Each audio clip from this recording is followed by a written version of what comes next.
Thank you for tuning into Golf Irrigation Consultants educational training videos. This week we are explaining the importance of developing a systematic approach to troubleshooting basic and common electrical problems that you may find in the field.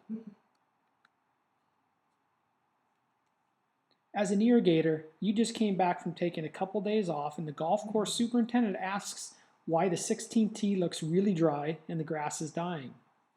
You may have checked the satellite a week ago during your routine maintenance checks and knew that everything was working fine.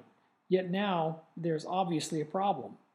Developing a systematic approach to address electrical problems will save you a lot of time and frustration. Before running out into the field to see what's going on, we recommend that you take a few necessary tools so you are well armed to quickly troubleshoot some common problems that you may find when you get there.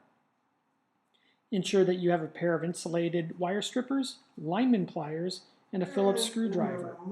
It is a good habit to get into using good quality insulated tools so you do not inadvertently get shocked with a surprise by using rusty or old insulated tools.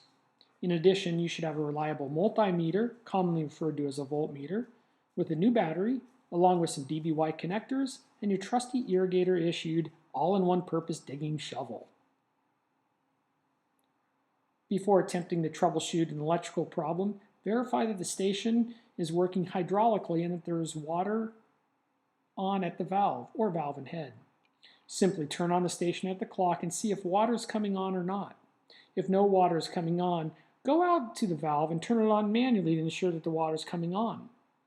If your attempts to operate the valve manually fail, then check to see if an isolation or mainline valve was turned off. I don't know how much time I have wasted chasing down an electrical problem when I failed to check the obvious. Before checking the power output, make sure that your voltmeter is set up properly. Turn the selector switch to 200 volts, which is denoted by the blue arrow on the graphic.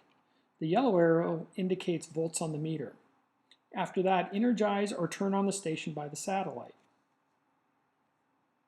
Take your black lead of the voltmeter and touch the ground wire or grounding strip in the clock. Take your red lead of the voltmeter and touch the red wire or screw on the terminal strip. If you are reading 24 volts on the digital display of the voltmeter, then you know that the satellite is putting out the correct power to the station. If you are not reading 24 volts, then there may be a problem with the power output from the satellite. If you are not reading 24 volts on the digital display, take the questionable station wire off of the station terminal and attach it to another station terminal which is working. When you energize the new station and the valve turns on, then you know that the problem is within the satellite's power output. A word of caution here though. If this is a temporary solution to get the station working, ensure that you document it within the satellite and adjust the central computer appropriately. The central computer is only as good as the data you put into it, so ensure that you make the change within the computer or note it down for the proper personnel to make the changes.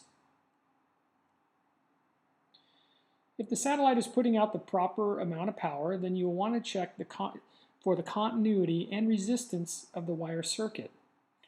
I mentioned continuity, yet this is not the best way to test the reliability of the wire circuit.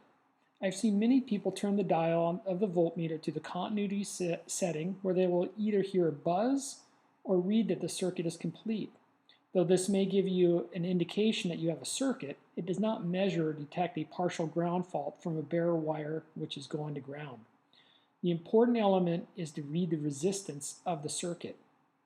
Each electrical circuit will have a measurement of resistance, which is called ohms resistance.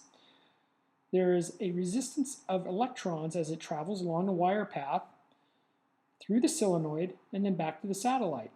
If you think of resistance as pressure loss of water in a pipe, then you are thinking correctly. Take your voltmeter and set the dial to 200 ohms of resistance, which is denoted as the blue arrow on the graphic. The yellow arrow points to an upside down horseshoe, which indicates ohms resistance setting. Resistance will measure both the continuity of the circuit and the resistance of the solenoid on the circuit. Typically, a solenoid is good if resistance is between 20 and 60 ohms. Reading below 20 20 ohms may indicate a short, and above 60 may indicate an open. With digital voltmeters, it is not uncommon for numbers on the digital display to change or bounce around when measuring a circuit, so don't be alarmed.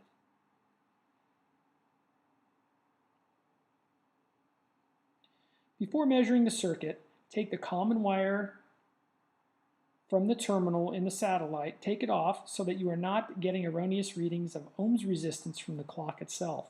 This will isolate the circuit so you're only reading the wire path and solenoid. Take your red lead and touch the station wire or terminal block, and take your black lead and clip it onto the common wire. If you do not have a clip on your voltmeter, just make sure that you are not touching the metal probe of the voltmeter or the wire with your hand or fingers. This will not shock you, but you will also be reading ohms resistance from your body, as you are now part of the circuit. If your voltmeter at the satellite reads either 0, reading numbers higher than 100, or is erratic in nature, this could indicate either bad solenoid, a cut in the wire, or a bare wire which is exposed to ground. Before running out and attempting to find the wire tracker and fault finding equipment, keep things basic so you're not skipping steps. The next step is to turn on the station from the clock and go out to the suspect valve and listen to the solenoid to hear if it's buzzing. If you hear a buzz, then you know the solenoid is receiving power from the clock, and there could be an issue within the valve assembly. If you do not hear a buzzing sound, turn off the power from the satellite before proceeding to the next step. Cut the solenoid wires off the field wires and strip back the wires so that you can test resistance of the solenoid at the valve. Take your voltmeter and set the dial to 200 ohms of resistance, and measure the resistance of the solenoid when it is off the wire run circuit. Once again, if you are reading approximately 32 ohms of resistance, then the solenoid is reading okay. If you are reading 0 or numbers higher than 100, you may have a faulty solenoid. Simply replace the solenoid, hook it back up to the circuit. Afterward, you want to go back to the satellite and retest the resistance of the circuit. If this has solved your problems, then hot damn, your problem has been solved. If this has not solved your problem, you may have a cut field wire or a wire which is exposed to ground. If this is your problem, you'll need more advanced equipment such as a wire tracer and ground fault locating equipment. For advanced electrical troubleshooting needs, please feel free to contact us and we will be happy to assist you in your electrical troubleshooting needs. Call us at 415-342-1030 or visit us online at golfirrigationconsultants.com. Thank you.